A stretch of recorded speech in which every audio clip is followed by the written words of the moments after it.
I think you should hear. Okay, perfect. There's already 30 of us, well, 32, including me and the mentor. And yes, we have other people joining in as well. Amazing. Okay, let's give it 5 more seconds, I guess. I'm going to see if anybody else joins, and if yes, somebody is joining still. And then we will begin.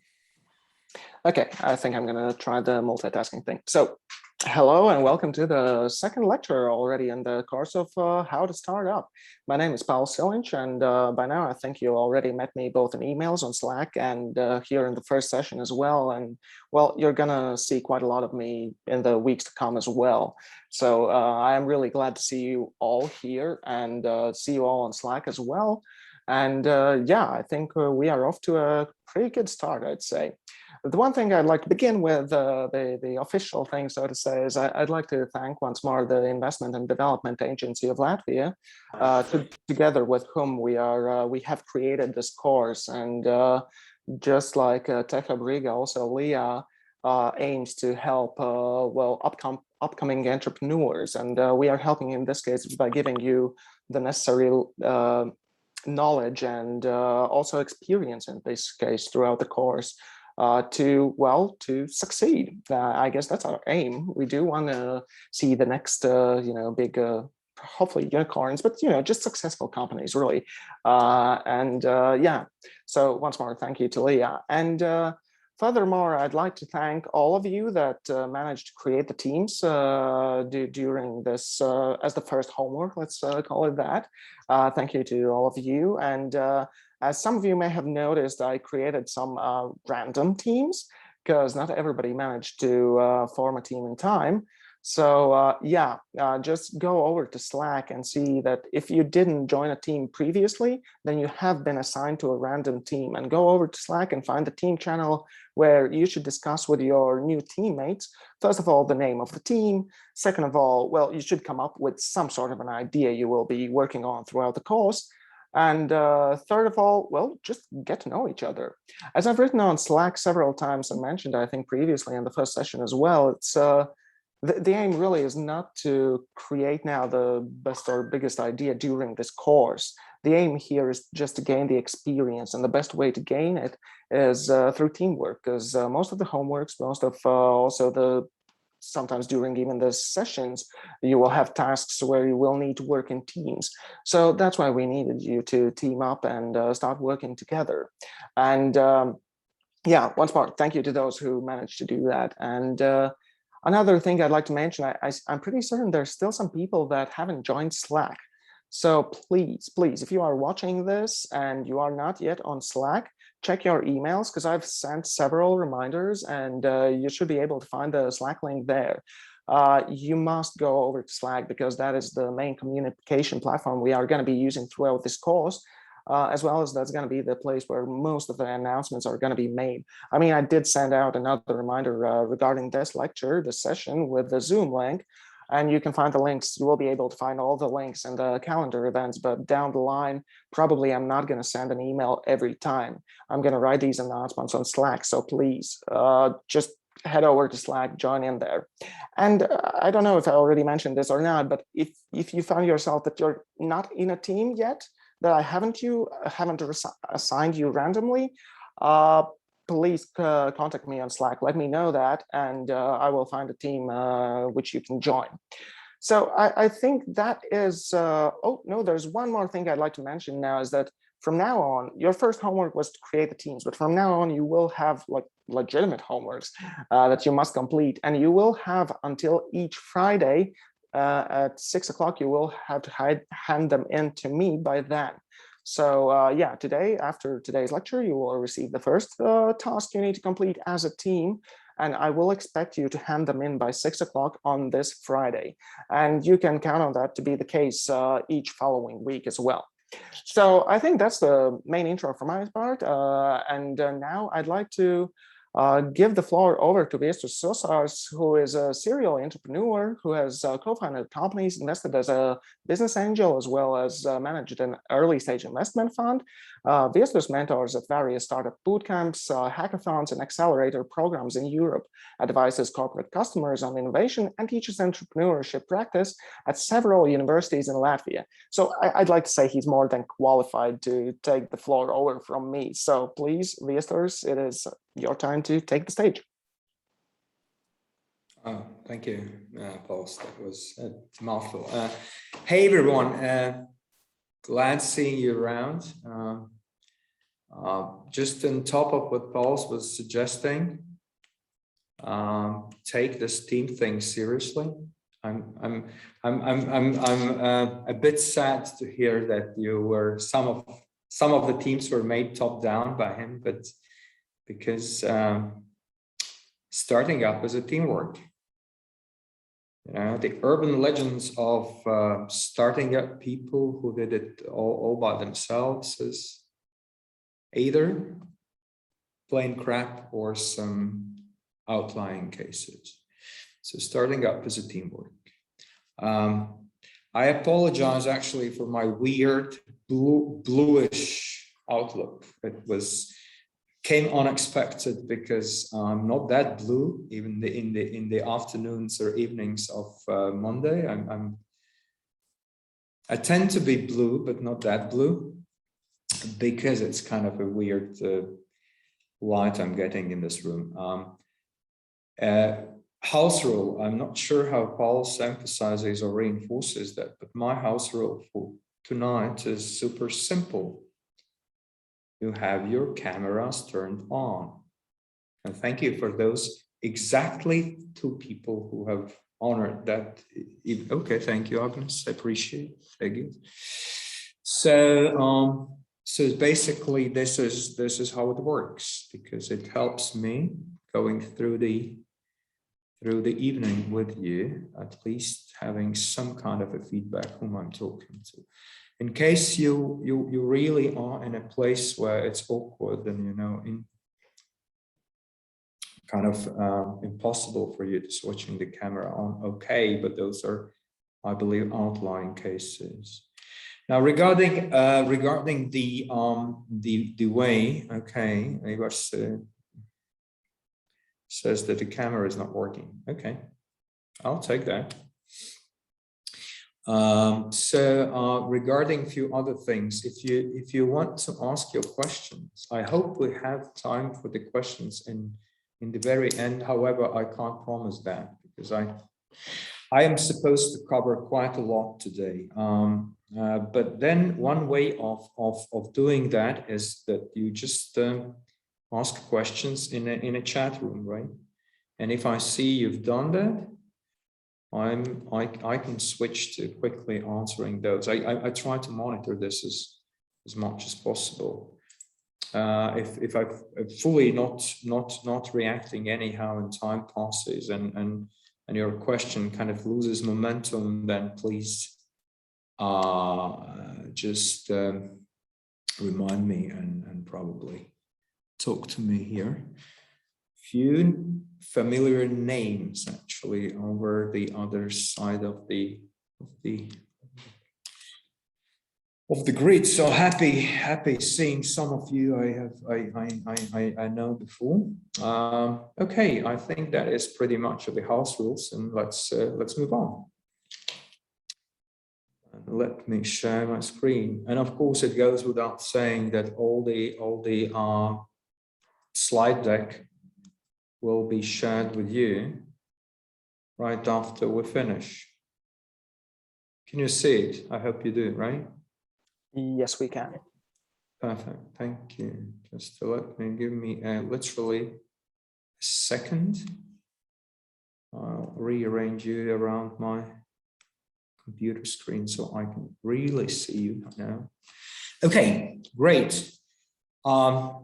I was in like the workshop of today was coined Baby Steps by Pauls, or whomever invented that great name. I'm not sure actually whether those are baby steps or maybe some other steps or later steps or anything. But I want to talk to you. I'm actually rephrasing that. I want to talk to you about the first thing, in my opinion, and any startup should be busy with, and that is defining this weird thing we sometimes call product market fit, and what that is, a bit of a beast, and where do you find it, and how you can lose it again, and everything of that nature we'll be covering today.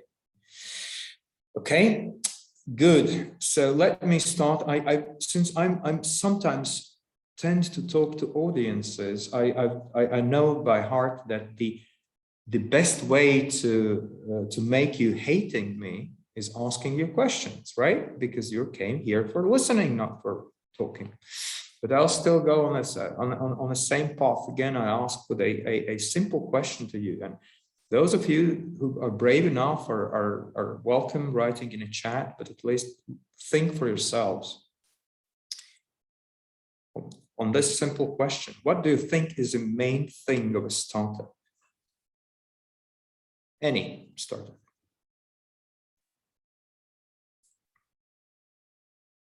All the answers are correct ones, so please. Having fun, I like it. Idea, the start, idea. Okay, lots of idealists here. Idea seems to be an important thing. Innovation, team, action, money, earning, value, boldness and speed. To go with your dreams. Good, that's it. Solving problems, great, diverse, teamwork. Okay, I'm super, all the answers are in a ballpark, and they're all are correct in my world, but I'm super simple and oftentimes referred to as a cynical person. So my answer is slightly more down to earth, and which actually kind of embraces all of yours. At least I believe so. The main thing of a startup is to find a working business model before you run out of the cash. Okay, because if you're out of the cash, which whatever is a 3-digit number or a 6-digit number, and you have still found that one out, you probably do other things in life, right? It's pretty much ended to you. So this is the thing you're optimizing for. And what is that heck of a business model you're supposed to find working? Okay, before you're out of the cash, you have to find the working business model. What is a business model? Again, all the answers are absolutely correct, but what do you think it is? Okay, monetization. Yep, perfect. How you're going to sell your product? Yeah, you're good. You're getting close. Okay, thing that brings money, more money than expenses. Okay, yep. Okay, actually, you're super close. I guess someone already has kind of defined it or tried to make money from idea. Absolutely, all you are in a way. So the business model is nothing else but the way the company generates revenues. And bear in mind, not profits, but revenues, because sometimes you can opt out not having early profit, for example, for growing faster, but you're expected to generate revenues. So, and there are two super important keywords: repeatably, because in most of occasions, one-time sale would not make you happy and would not make it fly, no matter how big it is. And scalably. And what is the scalability? I would love to devote a few hours on a scalability issues, but in a simple terms, scalability is the condition where every next of your sales does not incur variable expenses. So you have built something that you can sell over and over and over again without incurring any or not much of variable expenses. Think of software, think of licenses, think of lots of subscription models, platforms, etc. Right? It's in brackets because it not necessarily qualifies in every case, because obviously there are different business models that scale poorly, like relatively poorly, like for example hardware, but there's still, keep in mind that it should be some degree of scalability to call yourself a startup. And that is the different lateral knowledge too. That is the differentiator from lifestyle business, which is not expected to be scalable. Good. So, pardon. So once again, so you have, until you have cash to experiment, you have to figure out working business model, which is nothing else than paying customers. No prizes and startup competitions, no Facebook likes are anyhow kind of signaling that you have a working business model. But the customers who are willing to part with their content of their wallets, they are. So you have to get to paying customers before running out of the money. Now we're down to the basic idea what you're optimizing for. And again, you can think of in two ways, either getting paying customers as soon as possible, or in many cases for building scalable things, it's just impossible for you to get paying customers sufficiently early. So you have to do what? Raise money. Now guys, here comes a big idea. Raising money is not a vanity measure. Oftentimes we go, oh, these guys raised 10 million, they should be cool. No. They just potentially are cool and convince some other cool guys investing in them. Paying customers is what defines how realistic and working your business model is. And obviously, if you're building something that you're by definition not able selling tomorrow or today, you have to embrace the necessary evil of raising money. Okay, and I want just to dwell to think about that a little bit. So raising money is means to an end, not ends itself, as it sometimes we misinterpret by reading tech press at other things. So, and everything before you get to those paying, repeated, potentially scalable customers, income or revenues, is a hypothetical business model. And the keyword is hypothetical here. So you start with assumptions, you start with hypotheses, right? All of you, or those of you who have ideas, believe that this is something that is going to work this way. But until there is someone paying for that, this is just an assumption. Good. Any questions at that point?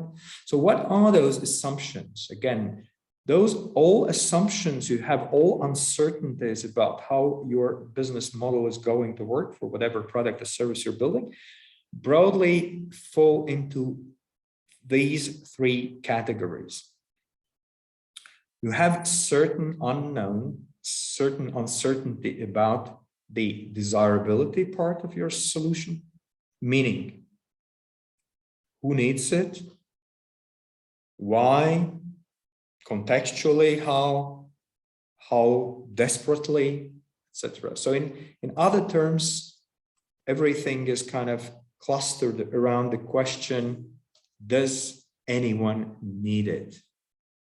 Because, well, might be that no one does need it, or no one does need it so badly, someone's going to pay for that, right? The second part, or the second domain or dimension of a potential uncertainty when you start is, are we able to make it?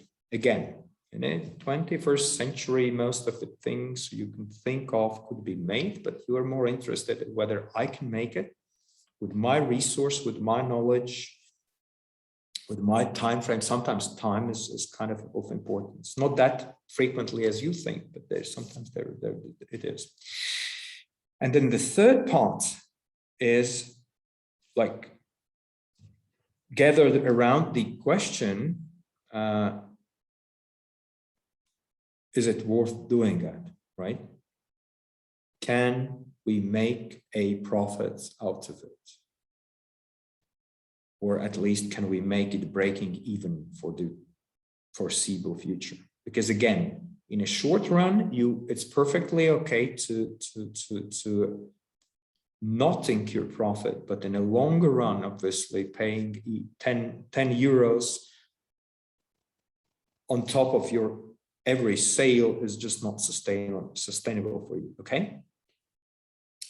So, and those are sort of super intervened questions. However, they also live each other own life.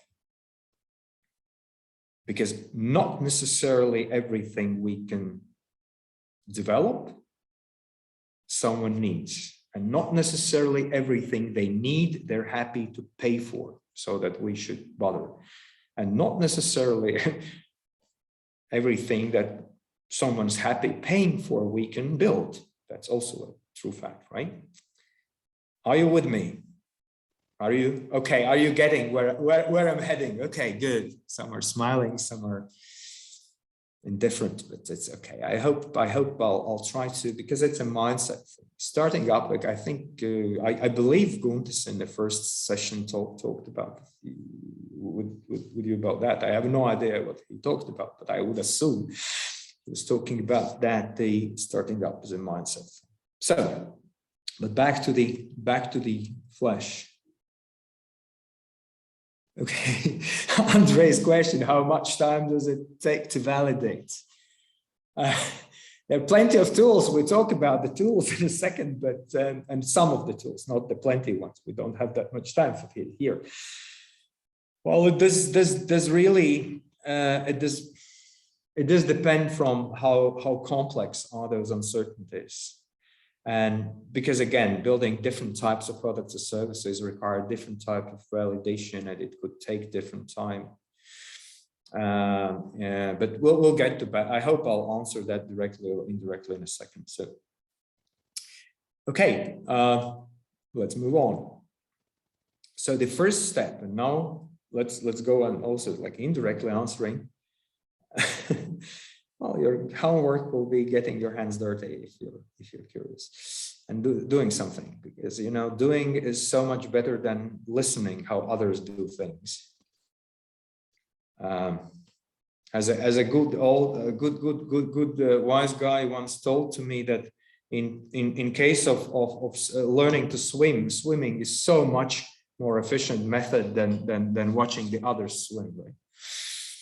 So that's along those lines. Now, what is the first step? You have to start somewhere, and indeed, there are plenty of unknowns. Potentially, you think, okay, this is what is broken. This is what they need. This is how we build it, and this is what they pay for it. So, where do you start? You start because there are plenty of unknowns later on, but you start with finding this beast and this very weird and a little bit an esoteric concept of product market fit. So what it is a product market fit, and this is difficult to explain, but it is something you will feel. At least if you stop lying to yourselves, you'll feel whether you got it or not, at least to a certain degree. So what's the product market fit? So product, there are plenty of great definitions. I'll bring some more, three more popular. So the product market fit is a degree to which a product satisfies a strong market demand. There's a one wise person said that. Another wise person rephrased it. The product market fit is being in a good market with product that is satisfying it. And there is another wise man whom I actually met in my life as well and learned a lot from him, says that the product market fit is having a product that people can't have enough of and are opening their wallets in front of you. In my simple, again, it's not particularly descriptive descriptions, right? Oh, pun, what a great saying, descriptive descriptions. Eh? But in my simple world, I would define the product market fit as the natural stickiness of your solution. So something that at least some type of customers, people or organizations or whomever is your customer, really would like to try, then would like to buy, and then would like to keep using. And again, maybe not particularly descriptive for you, but you will kind of feel it when you try to validate your solution against the market. And we'll speak about that in a minute. Because there are plenty of solutions which are nice to have. And there are some solutions, you know it from your buying experience, I believe, right? There's some solutions that for some reason are crossing the gap, the chasm from nice to have, where you do the Facebook likes and all that other thing, into your buying decisions, right? Think for yourselves, but not necessarily all the products do that, right? There are plenty of products we go like, oh, that's interesting product. Will you buy it? Oh, not this year. No, maybe I'll wait. Something, right? So there is some magic happening in, and this is specific for particular customer segments, particular products and contexts, where you are willing to buy it, willing to repeat that. So this is, in simple terms, the stickiness part. If you've got your solution sticky enough, why is that? Why that's important? For one, actually, primary reason is that products which don't, or services that don't have sufficient stickiness, organic stickiness, is very hard, if not impossible, to market for a startup. Corporates sometimes can have marketing muscle and time to tell us that this is the new black, and eventually someone will start using it and paying for that, even if without this organic stickiness. But for a startup, it's oftentimes not possible to have the resources and the time to spend that valuable resource and time on building something that is not sufficiently sticky. And this is the biggest potentially blunder I've seen with many startups, that okay, we're kind of okay, and then we raise lots of money and we market uphill and everyone's happy. Yeah, of course, sometimes it does work, but again, from mindset perspective, try looking for the solutions that are sticky. And the reason for why that's important. So first of all, you're building. If you have a feedback that this is what your solution is solving really for someone, something that you're building the product on evidence, not on a whim. Another problem I kind of touched upon rephrasingly is that you're sometimes without proper product market fit, you raise lots of money in a startup world, and later to figure out that actually you shouldn't be doing that in the first place. You should be iterating and pivoting your product around to get it more sticky, but not raise money for the product which is not. And then it's inevitably most of times you're doomed. But in simple terms, just avoiding building beautiful solutions for non-existent problems, like I tend to say. So try, again, summarizing that part, try looking for some part of your solution that is really the people can't live without it, or even not all people, but maybe particular type of people, or particular type of organizations or customers. That will help you a super great deal later. Okay, so how do you go there? Then in steps, as all great things happen in a structured way. So this is also could be done in steps. And this is another thing that Great products very rarely happen by accident. They actually are a result of structured thinking. Even if the idea was accidental initially, there is a certain structured procedures of thinking and doing that help them to get commercialized. So the first step, you make your assumptions. Remember all that, lots of ideas about desirability, feasibility, and viability part, and some others potentially. Then you test your assumptions and test your so-called market assumptions about who's your customer and what is really broken and what is the things they're expecting in an ideal solution or close to ideal, and then test your product assumption. So what they see in your potential solution, how it kind of results in a certain functionality, and whether there are the monetization model is working as you think it is going to work. Okay, let's start with step one.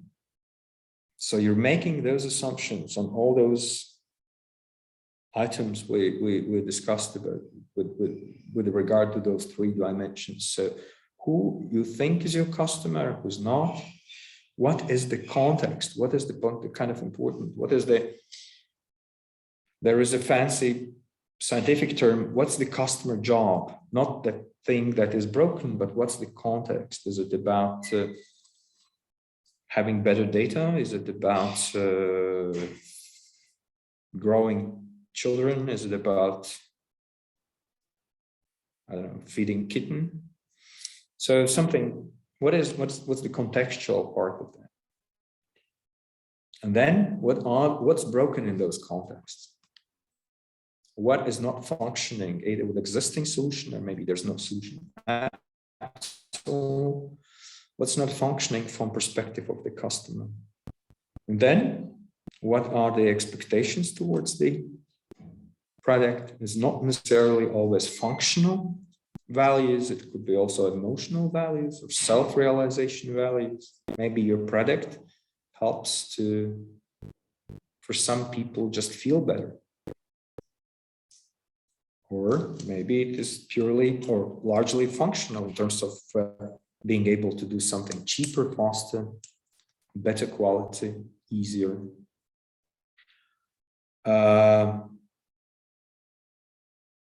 Then how it boils down to functionality, because if I think always as in terms of building your products, think always of your functionality, especially the early functionality, because you're unable to the products that both like clean windows and polish floors in the day one. You should compromise on something. So look for what are the key values which could trigger the usage or paying for your product, and then think of functionality as a result of that, what they want, not a functionality as a result of what you can make. Of course, they should intersect, but this is not necessarily always just a matter of what you can make. Focus on that, what they want, what they're willing to buy, willing to pay for. Okay, and then the potentially also testing the revenue model or plural models. Just very, very briefly, let's not spend time on that. I want to give you a little bit of your teamwork now. So the customer hypotheses typically are who they are, how many they are. Remember the definition of product market fit. Healthy market, sufficiently big market. Because if you're solving something great, but for a relatively small market, you will most probably will have trouble in making it a proper business, right? How can you reach them? How can you deliver to them? How can you talk to them? The problem hypothesis, this is a customer hypothesis or the market at large hypothesis. Then the problem hypothesis, what are those contexts or customer jobs? What are their needs? Maybe they have particular specific problems or pain points. Or maybe there is something that they want on top of that, like just something unveiled that they want to have there. What are the functional values? What are emotional values? Self-realization values? Not necessarily always, both are equally important, but there are also very, very few cases where just functional values are important. I can think of just few of them.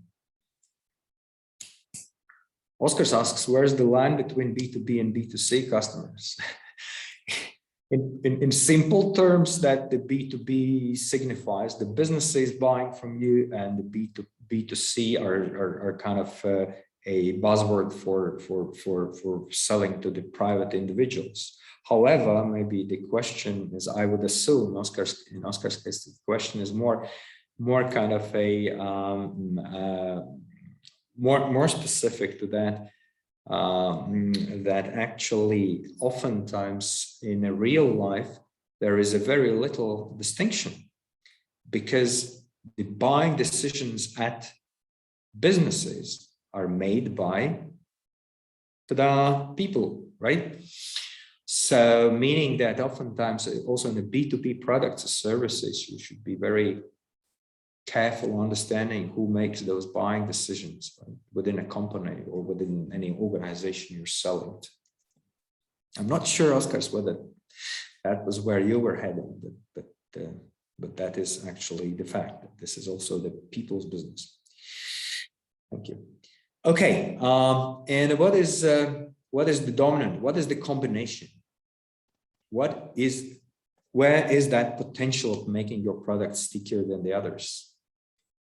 And the functionality hypothesis, how exactly, what you're supposed to do to meet those needs, how it is translating into first characteristics, what's your MVP and MSP.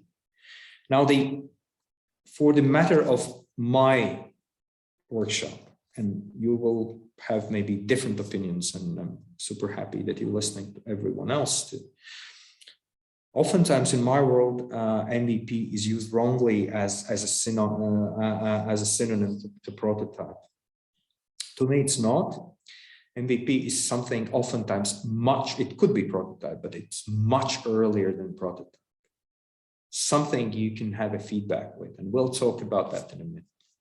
And a minimum sellable product is something you can commercialize. Not necessarily MVPs all are commercializable. However, they could. Liana answers, it's better to have narrow, focused customer segment rather than big market with many. That's a great one.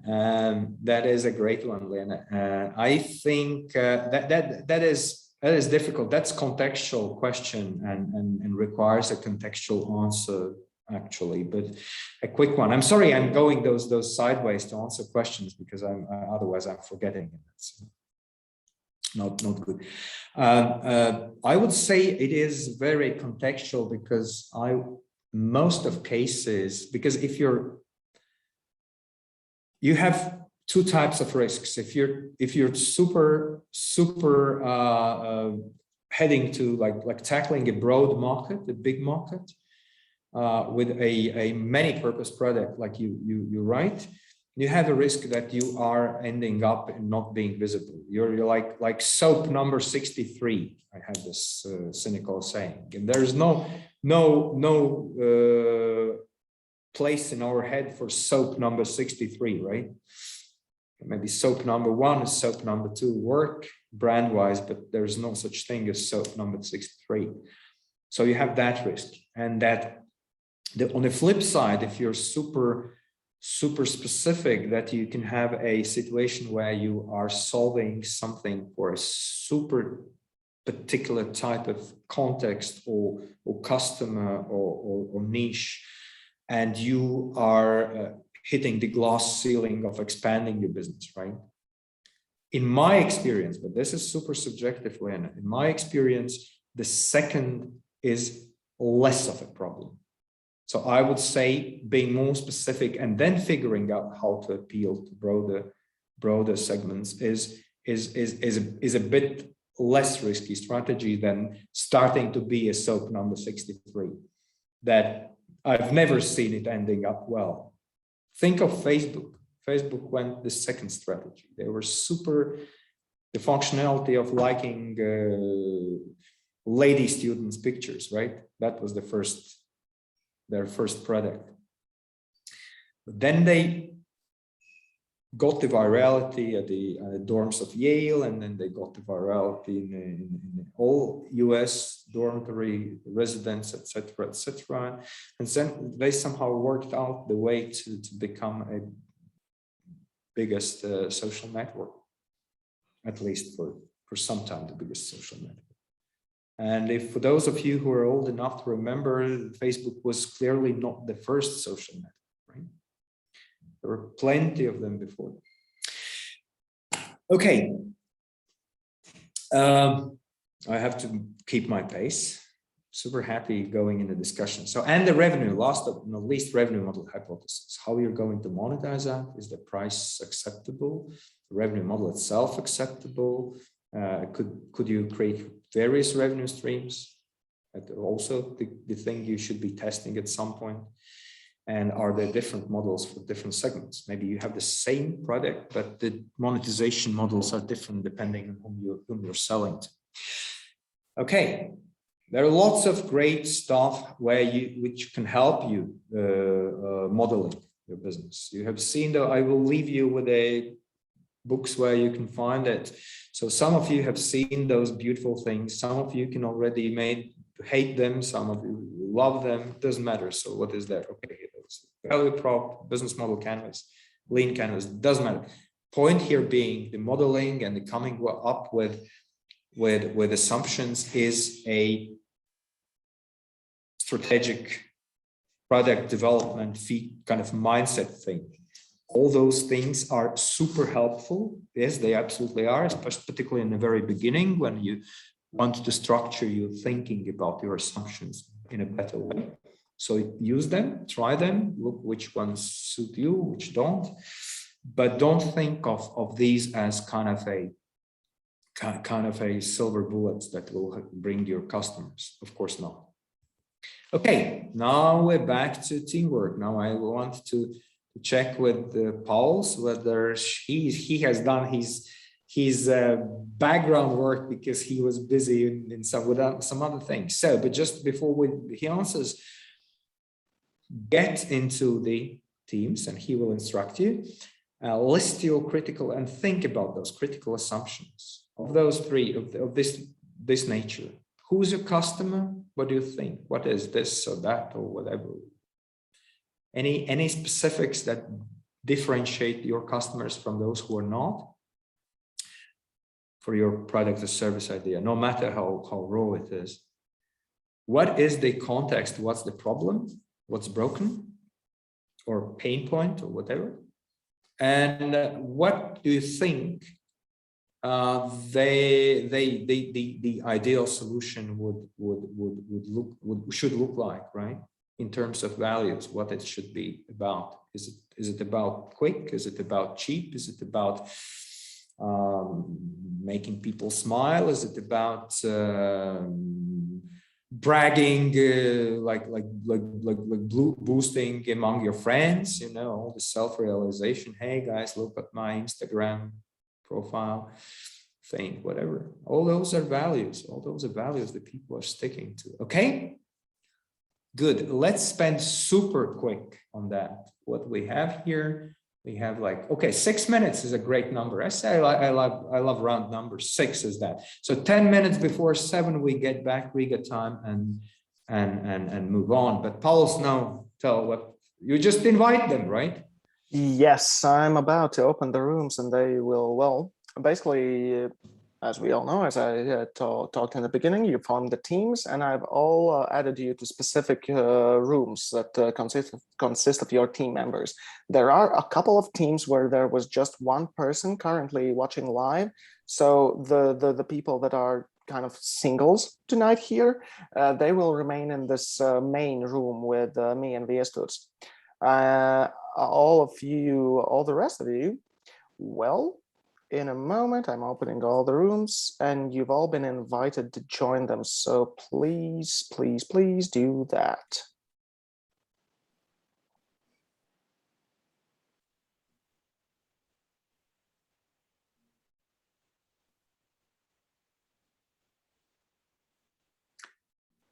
Seems like everybody is actively joining. Seems so. I forgot to answer Andre's question. That was rather a statement than a question, but I'm happy when we come back. In the meantime, if am I needed, Paul, or I can go for a glass of water now? Well, I guess the people that are here in the main room, they should work together to answer the same questions. Okay, let's do the. Oh, let's then do it here. Anyone here who has got an idea you would love to test and validate? Anyone, or you just random dudes for school? You mean like just to describe the idea? Yeah, anyone, because we have to keep ourselves busy for 5 minutes. So just okay. My idea is a law application. like a legal application, right? Yeah, correct. Okay. And what does it do? It assists companies and private persons in legal matter. As well, it helps to, just a moment, to find closest notaries. Notaries. Okay. Yeah. Okay. And then the main scope of the idea is also that it has the legal binding when the customer approves with the lawyer that he gonna go with the lawyer offer, then it's like more or less binding agreement, and then based on that they can communicate throughout our platform to discuss how to solve the problem or whatever was the case what the customer wants. Okay, so it's basically a kind of a matchmaking platform with the notaries and with lawyers. Is that right? I would say yes. It's also regarding, for example, the companies. They are more or less looking for some kind of specific solvers, and our idea was as well that when they need something, specifically something, for example, Swedish lawyer who knows about taxation, and we don't have it on our platform, they request to us, and we find them and give them some kind of, I don't know, 3 offers through which they get in like a collaboration agreement on which basis they can communicate again and again and again. Okay, but what you're saying is effectively that it's not a platform. If you find the offers for them, you're pretty much doing the service part for them as well. Because in a platform, you just leave them to communicate, right? Yeah, the idea is not only to give them, not only to find each other, but also give the tools so that the communication goes as smooth as possible between the parts. Okay, let's take one. There was plenty of things which I'm always super. I'm not saying it's just probably me, but I'm super scared that the private individuals and companies and this and that and tax law, which is a particular breed of the law. Then there is this lots of this is question to Oscar asks. This is the question to Paul. So I hope. Okay, lots of. I hope Paul is somewhere around, but I don't see him actually. Sorry, guys, I can't. I'm not in charge for the breakout rooms, at least not tonight. So okay. So let's quickly take. We'll be definitely over that time, but don't worry. Let's quickly take a one particular problem. Can you please identify one problem? Because let's start with something specific. I would say contract risk assessment. Contract. What kind of contract? For example, you have a building company and you don't have lawyers in the board. You, of course, you have some kind of agreements with some kind of company which will assist you. But as usually, these companies are busy with others and they say, I will come to you after a week because I need to do that, and then I will be possible to get to your case. But usually when you have the problems, you need to solve it as soon as possible so that you don't make any other messes. Couple of interesting things. One thing is that the law firms tend to deprioritize their whatever building company customers. The second thing I heard is that the urgency is of importance. Okay. So and how do they solve it now? The idea is there are two options. One of them is to make, like, for example, 3 agreements with companies with whom they're going to collaborate. And when they have some kind of issue, for example, if they are working in Sweden, they have some 3 Sweden companies. They say, okay, we have the problem. Can you please check it out? What we can do? What are our possibilities to do here, and what are risks of them? One from the 3 just say, for example, I can solve it. I have time to do it today. The other 2 say I can do it tomorrow, and of course each of them leave the price tag, how much they see it could cost. So based on that, the company just decide, okay, is it important to solve it right now, or we can wait and work with the other partners which we have collaborated to do it. That is one thing. The second option is just to put it to the platform as a task, like a request of an issue which needs to be solved. And each lawyer who is in this platform and are working in this specific area, which would be the building contracts or building laws in Sweden, they receive that the information that somebody is asking for solving, and they just put their time when they can solve and the price about what they could do it. Are lawyers busy? I would say lawyers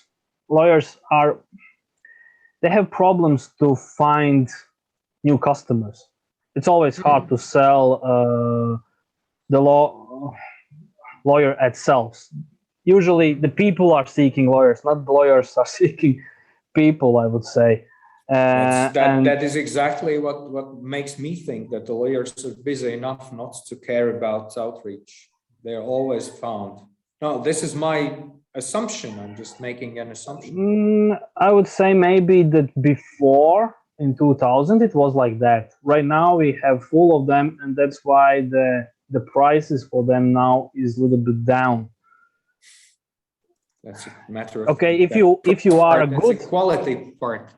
Exactly. If you are a good lawyer, of course you're gonna work for a high company and they're gonna always hire you. But if you are, for example, a new one or I don't know, working in a regular company, it is what it is. Okay, gotcha. Pauls, I think we can ask the other people back to the. I'm not sure. So thank you, Kristaps. I'm not sure how great it worked. Because I'm always all the time seeing complaints about not being able to join this and not being able to join that. I hope it worked to an extent, but we actually, my apologies for those of you guys which didn't work, but it was just a matter of for you letting to start thinking about that. Don't worry, you'll be happy. If you're building something for real, you'll be thinking about this all time. That was Andre's comment that Osterwalder's approach is not working before, and the people who maybe know who's Osterwalder, and I'll leave you with some of his books in the end. I would say that, yeah, you want to elaborate, Andre, while the others are joining. Yeah, I mean, in the core it's working, but usually there's done missing one interesting activity. And the question to you would be how many models you usually develop? And that's the answer. How many business models or how many web models? I think, okay, I'm not sure what the contextual part, but I would say that for each specific product or each specific context or each specific customer, there is, or each specific monetization model, if all the above is this similar, you develop one, but you fine tune. That's a mistake, or that's a missing thing, because it does not work if you only have one. Either you're considering. But you find. You need go ahead. I have learned this, like in the beginning of this year, you always need two, because either you are describing where you want to go or where you come from and where you are now. And only if you have two, then you can, let's say, set goals and really go ahead. If you have only one, you are doing only assumptions always, and you will not make progress. You always will fantasize about where to go. Okay, and how does having two helps you making progress? I'm not exactly got that part. I mean, the one usually which gets developed is the one where I want to be.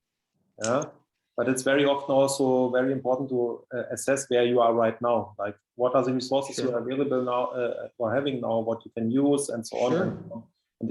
And that is usually missing, because everybody is usually only creating the one in the future without really reflecting where you are right now, what you are capable to do. Yeah. I see what you're saying. My experience is somewhat different. I think this is a very iterative process itself. I mean, it would be difficult for me to answer whether I have one or two, because I have maybe one, but it's constantly iterating, and the things that were valid like 3 or 4 weeks ago are not valid anymore. If you really, and that's what we are going to talk right now, if you really work in that. So this is indeed, this is not a static model. That is, if we can come to that agreement, it's not static, but whether there's 3, 4, or 5, the problem with too many, if you develop all of them, right, is that you may get out of the scope of a startup's comprehension, because again, you have very limited resource, and the trick about the startup is to focus that resource into somewhere. Okay, that was I'm not sure whether that was a very meaningful for all of you. One lesson we had with Kristaps, a little bit of he explained his idea. One immediate takeaway from Kristaps' idea, some of you heard it, some of you didn't. And this is super important. Try thinking, even if you have a product which essentially is very multifaceted, right? It has lots of functionalities, and in theory, it could have, you know, these customers and those customers and whatnot customers. Try really breaking it down to sort of a subsets of customers and potential specific types of problems and specific types of values, because the same product can easily satisfy different needs in a different contexts and a different customer groups. So don't think of holistically that this is, again, cleaning windows and polishing floors, but think of very specific things they can do for those particular use cases or customers and everything.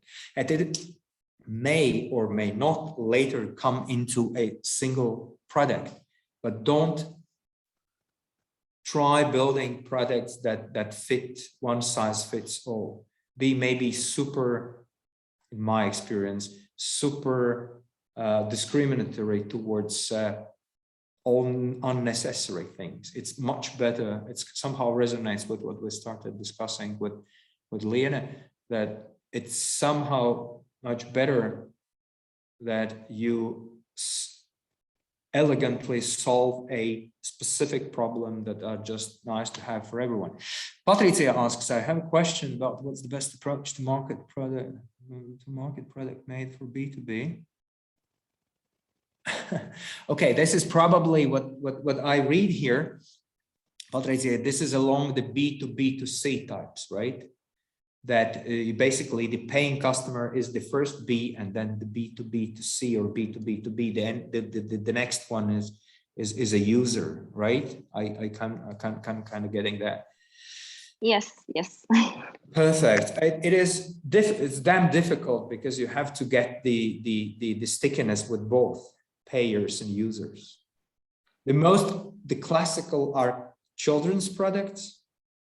You have to appeal to children to an extent, unless they're like toddlers that are everything's pushed upon them. But you have to appeal also to the payers, which are parents. But that's kind of a silly example, but it would go also the way into the B2B and B2C. It is, and you have to, that's not a simple answer, but the simple short answer, Patricia, is that you're just, you focus on those who are driving the market. Okay. Because it's sometimes that the users are driving, and the intermediaries, their suppliers have just to obey and go with the flow. But sometimes, and most actually in my experience of times, the middle B has the upper hand, right? And can say that, hey, we do this or don't this for our customers, and you have to play those rules. But I think you go with the ones who are defining and driving the market. That's a simple answer.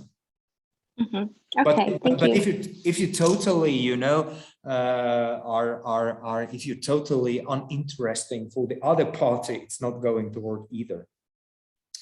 Okay, let's move on. I have to move on. I'm super happy really taking the questions, and I can probably send you the deck and then talk over the things you are interested in, but I want to have some structure into maybe being able, getting forth with some questions.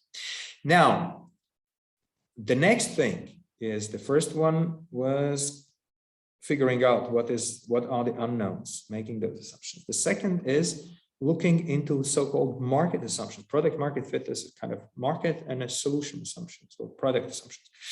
So let's look at the market assumptions. So you have certain assumptions. I hope you spent some time on that. Who is or who isn't the customer? What are those contexts and needs? And what are the expected value propositions potentially? What do you do? And here starts the interesting thing, which is oftentimes misunderstood in all the modeling and the idea validation, because coming up with ideas is important because you have to start somewhere, but nothing is more important than testing them. Because if you're genuinely believing that those are your assumptions, you better figure out quickly whether they're right or wrong, right? So you just go through your assumption list and say, okay, what are the key ones? Are they testable? By testable, I mean, can they be answered in the end of the day, ideally with a yes or no? How you're going to test them? There are plenty of test methods. I'll leave you with a good book to study for more, but we touch upon that, a couple of super popular and important, like in a second. What are the pass-fail criteria? When do you will believe that your test is not lying to you? How much of reaction you should trigger with that test? And how many? Is it sufficient talking or having this survey of 1,000 people, or talking to 3 people, or talking to 300 people, or having signups for your pre-sale campaign for 1,000 or for 100 or for, I don't know, or letter of intent with 3 corporations or 5. So what is that amount of the tests you're going to run? And then do the testing itself, and then the most important part, what you learned as a result. Because of course you can do the tests for the sake of doing tests, and not learn anything because you believe that you were right in the first place. So just drop the ego and start thinking what the world tells you, because as the good old TV series, some of you might remember, were teaching us the truth is out there, right? The truth is not with you, particularly in the products you're building from scratch, and how it affects your business model and assumptions over your product. Yes, of course, Andre, of course. Good.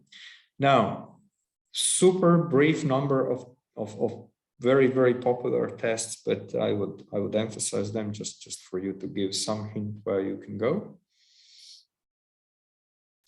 So the so-called exploratory methods and pre-selling methods. There's lots of other divisions between them, but that's the simplest way. And for this market assumption testing, which is about the customer, about the needs, about their expected values, exploratory methods come first. So this is not extensive and exhaustive list. It's just a few mentions, but there's a quite kind of typical ones. What are customer interviews? This is by far the most popular in the very beginning. Not necessarily the most informative, but the most popular because it's relatively easy to stage. So the customer interview is nothing else than a conversation with a customer in a non-selling context. Super important. So this is not the conversation which is supposed to end with a sale, but this is a conversation which is where you actually are willing to understand the background about them, about their needs, about the context, about their existing buying decisions and everything. So this is an information gathering part, not that much of a seeding or selling part. So the easiest way to get them ideally in a storytelling and asking open-ended questions, not the ones who could be answered by yes and no, but the ones, for example, just a few examples. When it was the last time, how frequently, what did you do then and then and then? So, another important thing, interviews should not be overscripted. This is kind of, they're still guided, but they're not overscripted because you want them to tell about their problems, not the problems you wanted you did assume they have. And this, if you get access to those interviews, that it perfectly works also for B2B. Don't worry, this is not only about like a B2B context. Actually, B2B sometimes, in my experience, works much better because people are more objective towards their behaviors rather than in a B2C. There's lots of lying going on, right? Because the people tend to look better than they do. And if you ask them how many times they fly to Bali, they will tell you crap that every year. Just seen it on a picture, right? So be careful with that, and there are methods to eliminate that. Is there advised length of time? Very much depends, but I'd say that if you spend over 25 minutes, the people get, unless they're super excited and you go into the solution testing, for example, with that displaying some MVP and something, it's 20 is maybe upper limit people can tolerate talking about weather in Wimbledon, right? Both in B2B and B2C context. And okay, that is part of that. Then tips and tricks with the interviews. Doing interviews and designing surveys can, okay, surveys is also, I jumped over I'll get back to surveys. Don't delegate. We'll talk about that. Do it yourselves. If you're the ones who are building products or services, it's not the intern's job, it's your job, at least in the very, very beginning. Talk to one person. I personally are very against focus groups. Maybe some of the marketing folks here will object me, but I'm super against focus groups in problem interviews. You could easily imagine why. Because not the dominant view, not the common view dominates, rather than just the loudest person with the loudest voice, right? The biggest extrovert. Yeah, remember your pass-fail criteria. Play the devil's advocate. Don't ever sell your solution before you're discussing the problem, because they're, of course, you're indoctrinating them into the specific answers on which are about your solution. Yeah, ask questions. Ask whether you got it right or not. Always ask for further intros, particularly B2B, because it's easier to get into an interview, especially at the B2B context, with a intro rather than a cold call. And of course, ask permission coming back, particularly if you don't have a solution test to be performed. Surveys, another thing. So these are the very opposite in my experience. And here's where I differ from Mr. Osterwalder, the person Andre was mentioning. I personally have not found that open-ended questions in the surveys work. Because people, unless they're super interested in what you're doing, is actually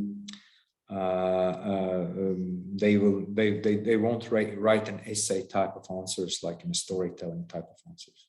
In my experience, surveys are ideal for closed-ended questions, yes and no, in a scale 1 to 5. Out of those 3, which one is your biggest problem? Out of those 5, which 2 features you need most, etc., etc. And so qualitative findings are rather superficial. You can't dig into the story, understanding the story. Keep them short. People hate 60+ question surveys and questionnaires. And here's the idea, and maybe that is also what Andre writes here, and maybe that kind of answers or complements what he's writing. Don't mistake customer interviews for surveys and other way around. They serve the same purpose, understanding the context and the problems potentially, but they are very different. They're not interchangeable. In my world, customer interviews come first because they're helping you to ask the right, understand the worldview, and then design better questionnaires, asking the right questions. Because if you ask wrong questions, it's difficult to get right answers, right? So these are not substitutes. I'm just making like a survey having 300 answers, and that substitutes like, I don't know, 10 interviews. No, this is a different breed. Because surveys exactly are, if you're not got into this storytelling and don't understand the worldview from customer's perspective, there's a huge chance the surveys, you're asking wrong questions, or you can call it the bias towards, solution validation of something. But in the end of the day, you are just asking the wrong questions. So my suggestion is the following, that if you gather sufficient evidence, if you're really early and want to use those methods, if you gather sufficient evidence with the interviews, then, or not evidence, my pardon, if you see the certain pattern emerging from the interviews, that a similar type of customers are complaining about similar things or expectations, then and only then you can multiply and reinforce that by doing a survey to see whether the prevalence in maybe the population of the same type of customers or other types of customers are justifying the pattern you started to find. So this is my maybe get not that simple, but answer how to go around the designing biased surveys. You design the surveys just as a result out of this, not what you think you should be asking, but what came up in the interviews. Okay, and then there's a oftentimes neglected exploration method is data. The lecture designing right questions. Not quite, but I can lead you to some sources of the same Mr. Osterwalder strategizer, where there are nice ideas how to structure the interviews.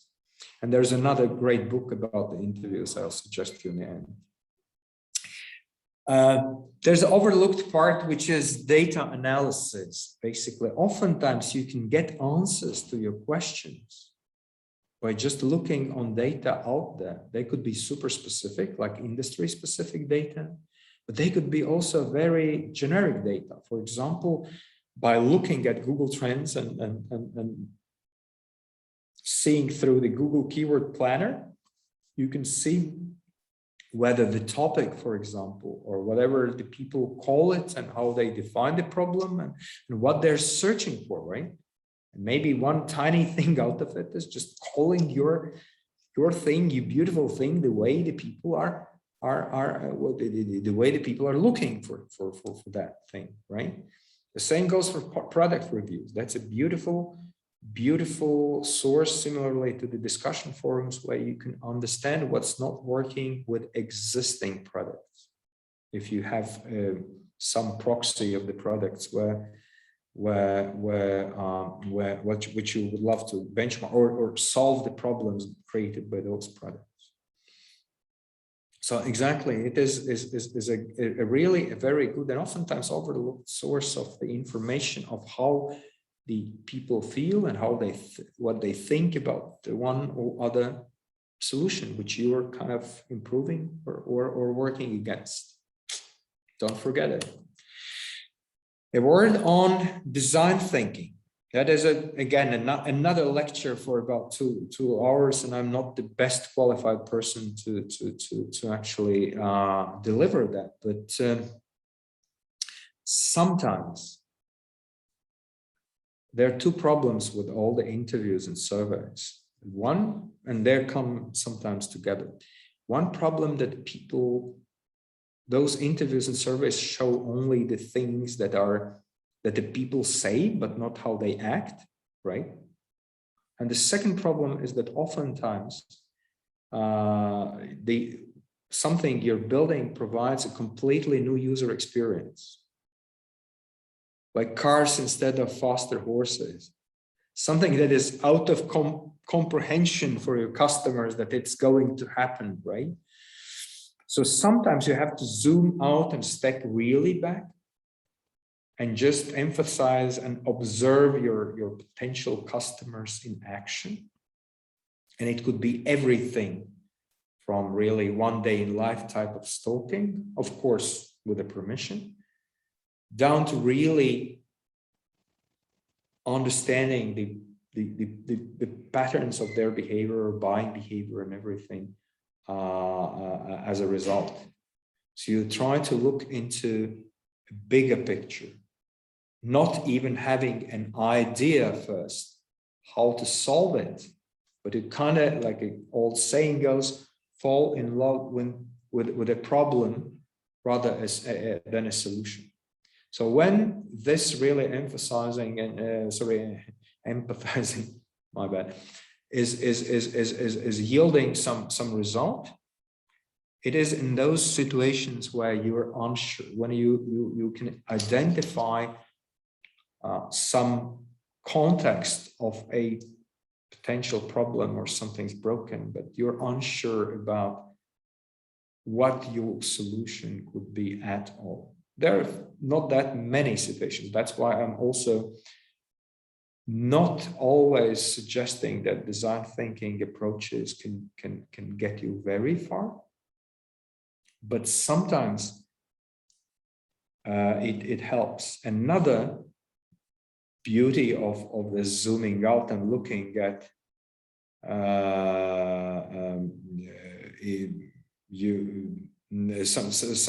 sometimes looking at those zoom out approaches is something that you are stuck with your solution and need to pivot, and then you have to look at the broader picture. Andres, I believe it's still Andre. Do you know a successful and sustainable design thinking sample? Well, quite many. I think a couple of great which come to my mind immediately is that design thinking was heavily used by QuickBooks in building. This is the accounting software, right? In the US, well, the world's most well-known, but it's not that European of a product. The QuickBooks use the design thinking by really stalking their accountants at homes or home offices, and looking on how they really go, the workarounds about how they prepare books, right? Another great example of the hardware is these flippable screens. Back at LG's and then later at Samsung's, right? This is also came from the idea that you should actually be able to, I don't know, extend your mobile device screens or something, as far as I know. But those are, yeah, but I think I did the QuickBooks, and I think the company behind the QuickBooks is Intuit, I think, yeah. Intuit is the American company. That's a mega company. But then plenty of also the service part is oftentimes designed the way that is largely resting on the design thinking approaches. But once again, to make sure my personal position, not necessarily for all products, is very helpful, because oftentimes you zoom out for too broad, right? You zoom out for too broad, and you get sidetracked with other things.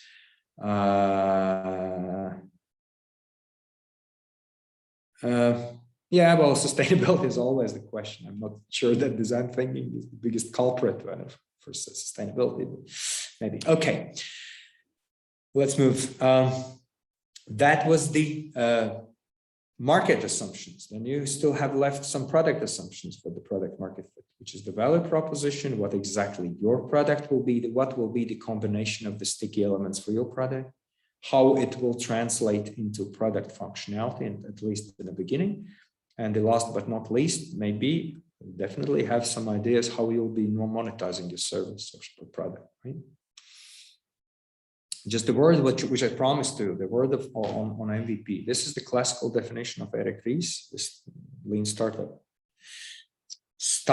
One of the starting persons for the lean startup movement, that the MVP version is something that allows to collecting the maximum amount of validated learning.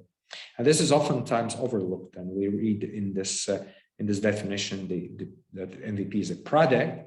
But we forgot to read that this is something that you're supposed to learn, not supposed to sell. Meaning, in my simple world, the MVP is not necessarily something you can sell, but something you can get the most insight about what you should be building. And I think maybe some of you can follow. This is not exactly the same every time, right? Okay. So MVP, again, in my world, can be everything, starting from fully ready and sellable product down to a good story, right? Because if you're telling the story how your product is going to look, smell, act, then it's also kind of you're testing it against someone. And of course, the fully ready and sellable product or fully working prototype is by far the most precise solution test. And a good story how that product is going or service is going to look is the least one. I think everyone here agrees to that. However, don't forget, and we are kind of, in this part of the world, we're too shy to start with something small and humble. in terms of testing. But keep in mind that not the fully ready products are not only the most precise tests of the reaction and interaction of your potential customers, but they at the same time are also the most expensive and time consuming. And whereas the stories are the least precise, they are also the least expensive and the least time consuming. So sometimes by telling a story and seeing, like Steve Blank says, where the pupils like enlarge at your listener, said, wait, now slow and careful from this moment on, you start seeing what are the resonative parts. And you focus in the building your product or service only on those things which are got immediately. And this is the good way to escape the situation where you're building unnecessary things. Actually, the biggest reason why startups fail is basically I'm simplifying the idea, but doing the unnecessary moves, because your time and most importantly, resources super limited, so you should focus. How landing page helps to learn customer needs us. Liana, you're just organically, we go to this in literally a second. It helps in many, many ways. And I personally love landing page tests myself so much, maybe a bit too much. But of course, it has limitations. It's also B2C context more than B2B. But anyways, you can think of, and so here's the takeaway. Here's my encouragement to think of the first MVP with which you can make working with the least of effort. And sometimes it's indeed just a story. Okay, the pre-selling methods are the ones which are well suited for the product assumption testing, which I was speaking about. So what is the sticky part? What is the functionality, and how we monitor it? Now, for Liana, a few words about landing page tests. So landing page tests are pretty much from the solution testing part is the most popular. Similarly, that the customer interviews seem to be the most popular in the marketplace. What's landing page? So landing page, for the sake of definition, is a website dedicated entirely to the product, and doesn't have, the stories about, with few exceptions. There are some industries where you need to tell a bit of a background, but most of the cases it's sufficient having just a contextual part, product description part, and most importantly, every landing page has so-called CTA, or call to action. Well, websites can have CTAs, most of them have. This is not a mandatory thing, but the landing pages should. So it's basically the idea is that you publish something digitally on there about the context or the problem or the use case, the particular solution you're offering, and concluded with a CTA. Now, and then you look how many of those who are there interact with that CTA. So this is a great method in my world for solution and sometimes also problem testing, particularly in those cases where, for example, you're building something for the global market and there's not that easy talking to that many of your potential customers. It is somewhat better for B2C. B2B landing pages are, I'm not saying not working, but are a bit less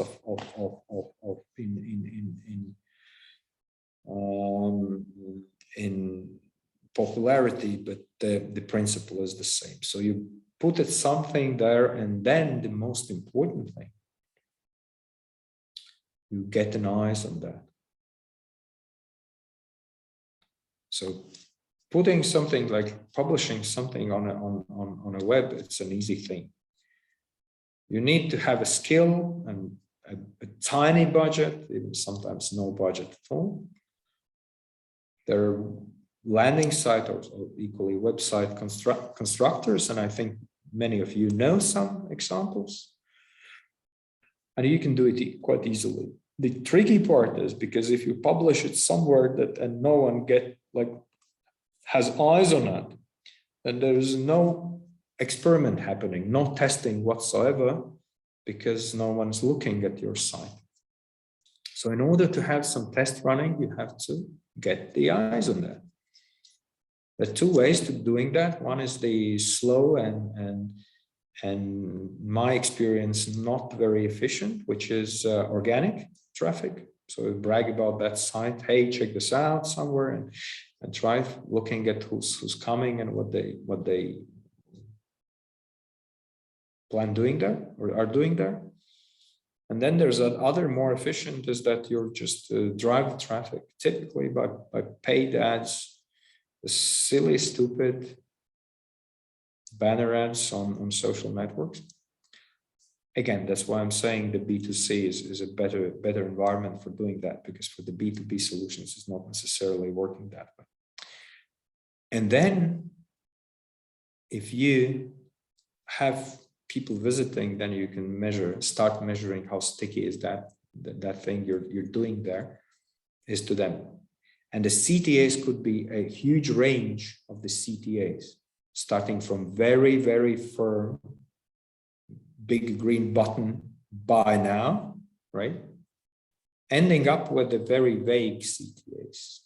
Leave the email and we'll tell you when it's ready. Leave the email and become a beta tester. Leave the email for our newsletter, which is I think broken in the 21st century, because we don't want to have any type of spam newsletters, right? But you can figure out what is that. It could be also co-creational, like make out of our modules and functionalities, make your ideal product. And then you can observe what types of things they're picking and then build maybe some first product accordingly. The beauty of landing pages is that if you can publish one and can drive the traffic to one, you can publish two. On one page, you, for example, tell a story about sustainability angle of your product, which ends with the CTA order now. On other side, you talk about some other like high-tech element of your solution. Excuse me. And then if you have sufficient number on both, driving the traffic to both, and it's also done by that you just define that each odd comes to one and each even clicker on your banner ad to the second. So there is a blinded by unbiased sample of people you're getting there, a few hundreds here, a few hundreds there. Then you can start seeing whether the sustainability promise, the value proposition sticks, and there are many people. Is there a statistical difference in those ordering, getting to order now on that side, or you just the tech part is more appealing and there are more people getting into the interacting with your site through a call to action. Again, you can be very, it needs some skill, but this is obtainable, and it needs some practice, which is also comes with by doing, but oftentimes, particularly for B2B, this is a super good method to really see which part of your value proposition sticks best. And you can test even in price, you can test also in A/B again, because if you're not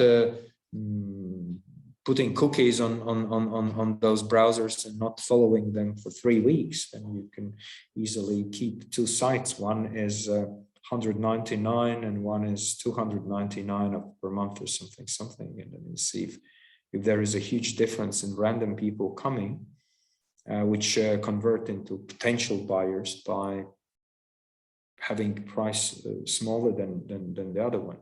So use your imagination, think, most importantly. Remember, in a testing, think of the hypothesis and what exactly you want to achieve with that. And also if it ends up with leaving the email, then that's a very valuable source for your potential customer base. You can then later warm and talk to.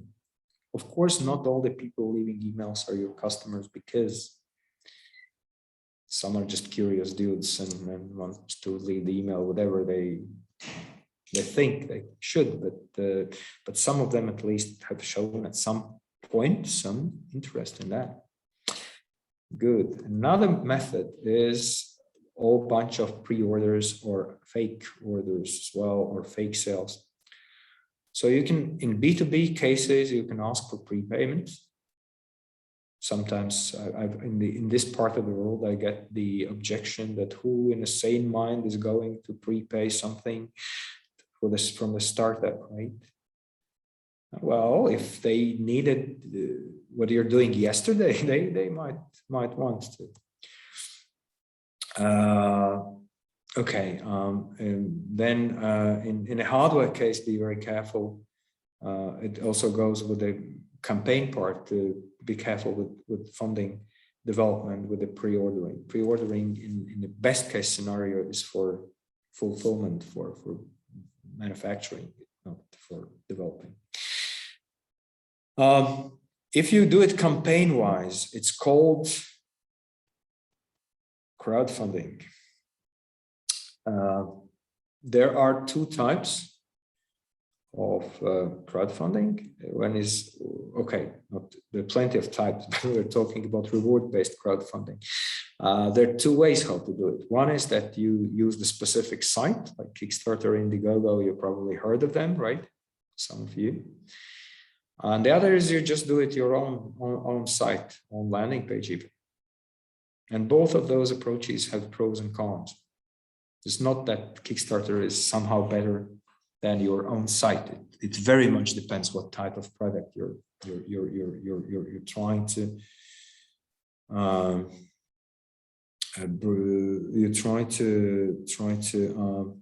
build. There is some questions are going on. What's the budget for landing page? If Lena was asking what is the budget for landing page, then the budget for landing page is really tiny. I would say a few tens of euros will get you, depending on a little bit on keywords and depending on a little bit on also territories and languages, but a few tens of euros, definitely two-digit number, will get you three-digit number of visitors. If that was the question regarding the crowdfunding, well, that's a whole different story. It's again, that depends. And crowdfundings typically are very, if you do it on a Kickstarter, largely this is quite expensive. If you do for a variety of reasons, but again, I'm super happy for advert. You mean let's be careful. Okay, when I was talking about, I have to correct myself here. When I was talking about using landing pages for testing purposes, it is different from advertising. Big idea. And thank you for actually correcting me willingly or unwillingly about that. Testing this is a solution testing for doing landing pages and in terms of A/B testing, looking which of your value propositions sticks better, which of your stories is more powerful, which of your prices is flying against the other or something. But this is not exactly the advertising part, because in the advertising part, that's a big idea, and the line is very subtle. In advertising, if you drive the traffic as a result of advertising to your site, you're optimizing for more interaction, right? Mainly more sales or more pre-orders or something. For testing, you're not optimizing for more, and that's why you never do the cookies, and don't follow all those your previous visitors through all the potential sites and with the banners or something. This is not about advertising. You're just try to impartially understand which one works, right? Which one of whatever you're testing works. That's a big difference. And one can transit into other, of course. If you figured out what is the message, what is the price, then you can start like advertise and do it as a commercial activity. But these are not commercial activities. The same goes for pre-ordering. Pre-ordering not as primarily as means of raising money, but pre-ordering as means of testing what sells. Okay, this is a big idea. Similarly, also to extend this a little bit, the discussion, it's also could be like simulation orders or fake orders, because oftentimes you have, you know, the big button buy now, and there's you have nothing to sell. And again, if you're not trick or cheat the people or take their credit card numbers and all that crap, it's perfectly, in my world, perfectly. If you treat them with respect and then, you know, pop-up says, sorry, it's not there yet, and leave us an email and we'll tell you when we're ready to ship, or become whatever 10% off, or becoming, you know, tester or something. If you treat people with respect in organizations, that is perfectly okay to simulate the sales even before you're able selling anything. And the last on this simulation part is so-called concierging, which is also a nice way to actually test your solution. Because oftentimes you fake the potentially automated product with a manual. So meaning that you don't have it automated, but you just fulfill the orders. We had a discussion earlier in the bigger group with Kristaps about his legal assistance matchmaking platform. So if I'd be you, Kristaps, I might not start with the platform, but start with really rendering the service of finding the right lawyers manually, literally manually. And you'll be amazed how much you'll learn within the process. What are the typical cases? People are looking for that, or organizations are looking for that help. What's broken in each and every case? And I believe that the cases are so different in terms of what's not working. And a building permissions is one story, and taxation is a different story, and notaries is a third story, etc., etc., etc. So there is no one product fits all. And by doing that, you just learned a lot about what the people are actually looking in receiving those services, and then you can automate them into a platform if there is a sufficient stickiness in that. And there are two types of things. One is behind the scenes, that you don't show that this is actually a service. You just fake it's kind of a product and takes a bit longer to respond or whatever, but we have this, our AI-driven engine, etc., etc. It's called Wizard of Oz. It's probably some of you recall the book, right? But then you can openly render the service in order to and explain that we're not having this automated platform yet, but we are doing it for you, and that's coming soon. Right? And sometimes the pre-ordering of these develop your product out of the modules is also could be regarded as concierging, because you can learn what combinations they need, etc. And in my, again, experience in the world, the key value is about what they are looking for.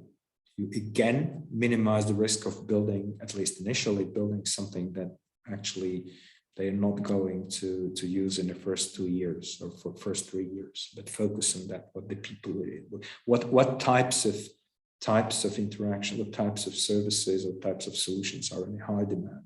Okay, good. And summarizing all the solution testing methods, all three we've discussed. It's plenty of them. So think really what exactly are testable items, what you want to, it will help you a great deal. It's kind of sounds silly and banal, but it will help you to limit your tests to the bare minimum. You can understand things first and then move on to more sophisticated. If you never used Wix or Weebly or those website or landing site construction engines, you may seek an advice, but remember, never delegate designing of the test. You can ask the help for someone to build your landing page, but never ever the entire experience with the landing page. That should come from you. Pre-ordering, again, I emphasize it again, in my life is a product market fit test and not funding option. It goes also for the campaigns. The crowdfunding campaigns are firstly test of your stickiness, of your message at least, and ideally product as well. And only then it's a means of raising some extra money. In ideal world, you should be able building your product without it. And of course, don't limit when we get back to the customer interviews. Don't limit it only to the market testing, but also the product or solution testing could be done there by demoing your MVPs and progressing into building them. And the last but not least, sometimes be very careful. The price tag tests are super imprecise when it goes about the customer interviews, because the same story that if you ask how much you're going to pay for that, and since they're not parted with their wallets now, they will tell you all the fancy things in both directions. But sometimes you can sometimes you don't have an idea what could be the price point, right? I believe that the more novel the user experience is of your product or service, the more you're puzzled yourselves about how much you can ask for them. Now, if there is a really genuine interest in your solution after a demo or after kind of proper exposure to your product or service, then ask what's the price they're ready to pay. And you can play it the smart ways, asking what's the good price, what's high but still buy, this is something you're my customer, but this is something you're not going to pay, etc., etc. Have different contextual answers to that, not getting one number, maybe three, and then figuring out what is, or four. Another great question is to ask you about for those who are genuinely interested about the product is which price is too low, because we all know that there's a certain level of the price which is not in each of our decision-making categories is not associated with the quality. Okay, so pricing too low is a huge risk equally. Okay, now I'm looking at Paul's. Do we have time? Well, basically, we can skip this one, because I think it didn't work so well with the we should sort of practice ourselves better for the next time for the breakout rooms. Because this is essentially, guys, this is something I will be going to ask you in the homework anyway, right? This is just a warm-up. So if you're okay, Pauls, that we move on, and I'll just finish and do a wrap-up and then maybe take a few questions if there's still any left. I hope there are. So for your information, I have plenty of time tonight, so this is up to you guys. You can entertain me for a while, or the other way around, if there are questions. I'm just not, we're not in a position, to keep you here, I think, after 8 p.m. Okay, so that's what we discussed. So you're moving towards a product market fit by making assumptions, testing, iterating, maybe pivoting away, and testing next step and thing. And there is a hidden step number 4. of course, it's happening in the meantime all the time, but at some bifurcational moments, you have to ask you the question whether you will keep your efforts focused where or you moving big moves. The pivots are big moves. Iterations are small changes to your business model or product, and pivots, for the sake of definitions, the big changes, like a critical changes to your business model. For example, you switch from unit sales to subscription, but switching from $20 to $30 or euros is iteration in my world.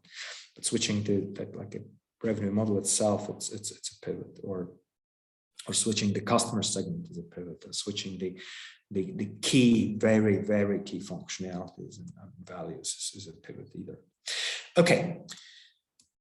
So why you did all this? So you did all this not for the sake of doing that, or maybe some old fart told you that, but you did it for the reason of learning something, understanding something with a relatively little pain, blood, money, and effort, not to make the things you will later regret, because, like I told you, in my experience, startups are killed by the things they shouldn't be doing, right? They should keep themselves into one piece until they get to the paying customers. Sometimes they already see them being there, but you don't have time, money. Time is lesser of importance, but money, other resources to get that. But after the fight, everyone's clever as well. Now, so first of all, in order to evaluate all of your tests, each and also bigger bunches of them, do you believe them? Because you could been designing them in a biased manner, and they're actually just reinforcing your worldview and not yielding any insights from the model. So are they believable? Yeah. Then the question is how many or how much or equally they are consider that the thing you're building is sticky. Do you have certain proof that you will be able in one or other way, accordingly to your assumptions, to monetize it? So to commercialize your solution. And the last but not least, in order to understand whether you move away, move the same direction, move different direction, or just step off the dead horse, right? Is that whether the opportunity is big enough. Because if you're really into the startup world, then like we spoke in the very beginning, the opportunity should be big enough that you could grow the business to the part where it really becomes interesting. Not funding your lifestyle, but building a value, which means that you're running, trying to turn this spin the wheel with small increments, but at a high speed, relatively high speed. So you're not building something and then testing in some kind of an end, but you're building as a result of the evidence you're getting. Of all that evidence about your customers, their problems, their expectations, the things you are able to afford building, and the things you're able to afford to commercialize. So basically, this is the lean startup cycle, but it's very important for you to understand that you did all the before, the assumptions and the testing, just to understand few things you should be doing or equally should not be doing, to avoid costly mistakes. Definitely, guys, if you're really serious about building new products, services, you will make a ton of mistakes. It's not about not making mistakes. It's about avoiding the costly mistakes, which are not able having your one piece at the happy ending. If your happy ending comes, but you're in many pieces, it's kind of a pitfall. Okay, so a nutshell, what I was spending all your great evening entertaining you. All this is needed with one primary aim: to get to working business model, remember paying customers, by reducing the starting up risks. Again, if you have indefinite amount of resources or money, screw the green startup.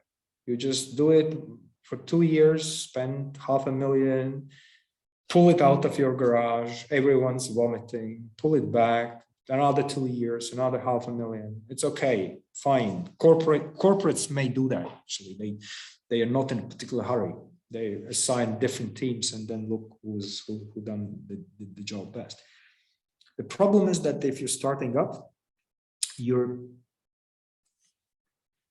lean by definition. You don't have much of fat to shed while doing that. So you better reduce the risks, inherent risks with starting up, which is always there, but try reducing them by not assuming risks you could avoid if just learning things a bit better.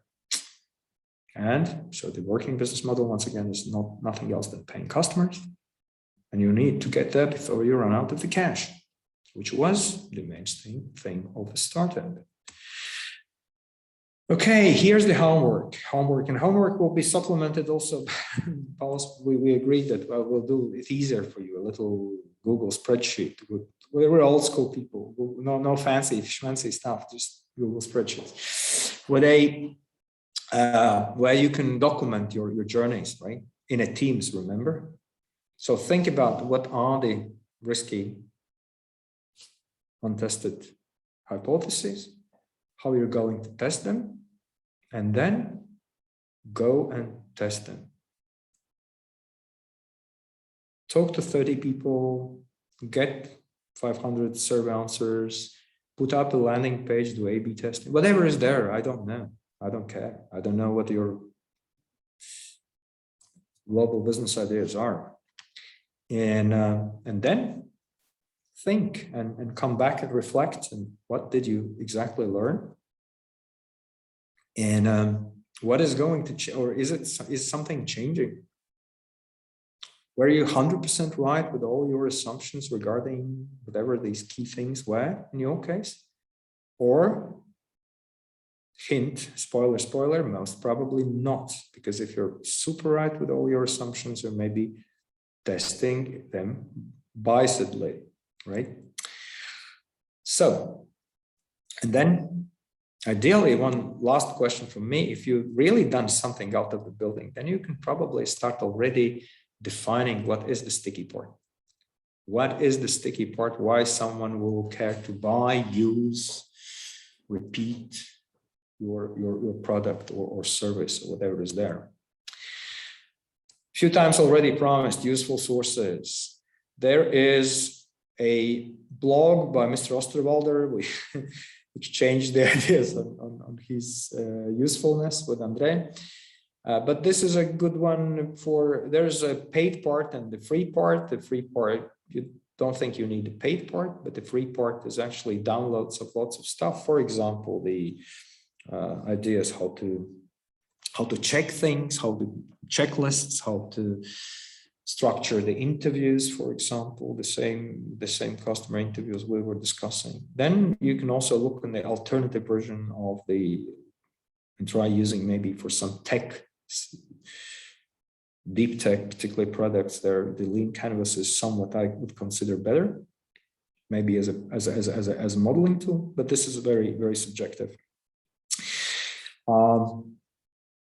I don't deliberately, because you have lots of information there about the modeling tools. I'm not suggesting you the initial Osterwalder's books, which are the business model generation and value proposition design, but I'm suggesting the third or fourth, I don't even remember, I think it was the third book of him, which he co-wrote with David Bland, and that's called Testing Business Ideas.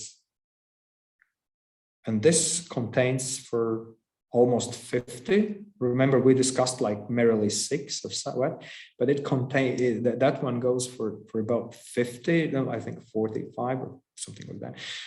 Different ways, different types of tests you can stage in testing both of your market and your product or solution.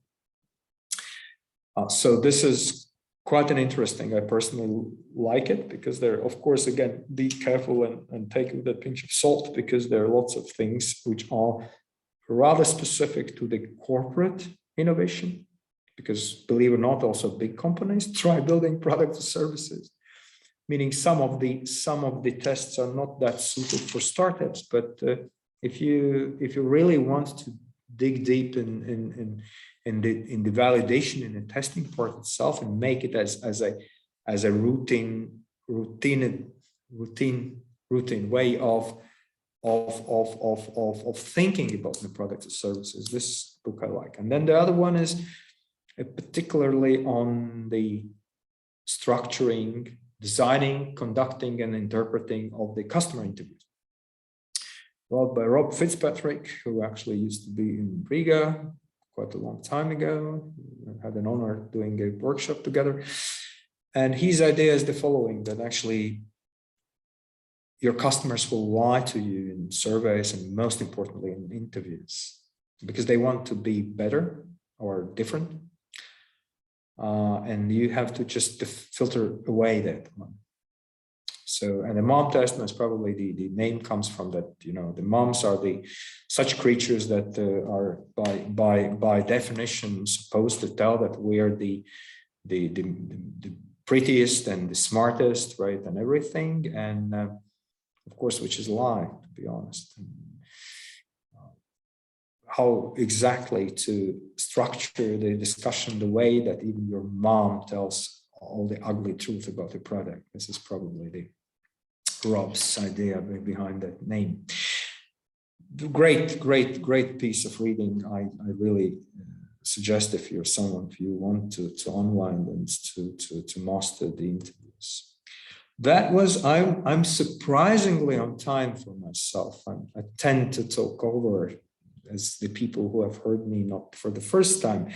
But you were a super great crowd today. Thank you so much. It is recorded. You'll get the deck. You'll get the homework also on top of that. If you really want to ask me something you want me to comment on, and you think I'm eligible, so you can write me on email. It works. It works. I mean, I'm not working in the customer service department of myself, so I'm not promising answering in 15 minutes. But generally, if I can help, I do answer. If I can't, I say it. I have no problems. For a long time already, I have no problems saying no. So thank you, ladies and gentlemen, and good luck with the startup school. Any questions maybe at this point, or Paul wants to add something? I think I'd like to finish up the recording, and if there are any more questions, then we could go over them after that. But yeah, well, what I wanted to say is, first of all, thanks to you, Viesturs, for the lecture, and I do hope that people wrote things down and learned something, and hopefully it will also help during their homework. And regarding the homework, as Viesturs already mentioned, I am going to post it on Slack as well, including the kind of the document you will have to fill out. And once more, you will have to do that by Friday. So don't go over the top with the testing, I guess, because you won't have that much time, but please do that, as it is going to definitely help you down the line. So yeah, please do that. And as I mentioned, I will post the information on Slack, as well as the recording of this lecture and the presentation. So basically all the materials that we faced here or yeah, saw here, you will have access to them. Another thing I can mention regarding next week is that on Monday, of course, at 6 o'clock, we will have the third session. And that one is going to be more focused on marketing and one kind of fun part, I would say, pitching. So yeah, next week you are gonna get a crash course in what the hell marketing is, and also how to stand in front of the crowd and try to sell your idea, whatever the idea is. And returning quickly to the idea part, for the teams that were randomly assigned and put together, before you can actually do the homework, you should come up with an idea. As I wrote in Slack in your team channels, it can be anything at all, because really we don't expect you to create something huge by the end of it, something, not really something functional even. The point of the teamwork is to gain the experience, to see how it works. So really, if it's a spoon you want to sell, hell, that could be your idea, and then go test out how that some kind of iteration of spoon could work. So yeah, I think those are the main things, and I really like to stop the recording. And if there are any questions, we are going to remain here. So yeah, thank you for joining. Thank you, Viesturs, for the lecture, and yeah, see you on Slack. You're not just for the record. The record's off, but you're not. Oh, it's not yet off. Not yet. Okay, do it. Okay.